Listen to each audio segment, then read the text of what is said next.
stunning question of the week. And it's going to be, would you rather see Stepanie Vaquer in WWE or AEW? As reportedly, both companies are interested to have her services. I did not even know she was going to be a free agent until I read this. I feel like she would be a huge loss for CMLL if she, and it seems like it's inevitable at this point when these reports and rumors start kind of circling around.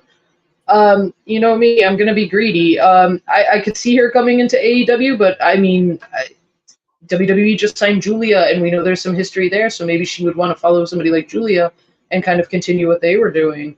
I could see her fitting in, like, even if she went to NXT, like, she could definitely help with some of the ladies there, but I would say you would have to push her on the main roster if she signs with WWE, because like you and I said a few weeks ago, we haven't seen much of her, but what we have seen has been just too impressive.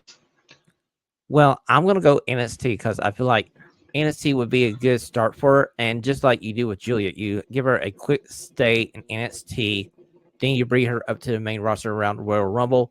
Can you imagine her main roster debut being at the Royal Rumble? That would be like the dream, I guess, for the Royal Rumble debut. I mean, she could basically have the Jade Cardio spot from this past Rumble where she eliminates like 4, 5, 6 people before she gets eliminated. You create this big buzz around Stepanie Vaquer. People go online, they go back and look at her matches, and they just sit there and think, who could she face at WrestleMania? There you go.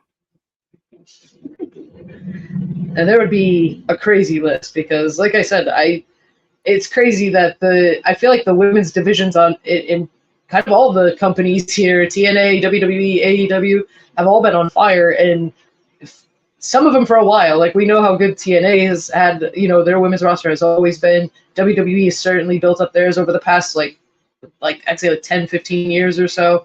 And AEW, through this past, year and a half, has really made a focus on the women's division. Exactly. So that has been our Stunning 6 questions this week on Radio Free Professional Wrestling.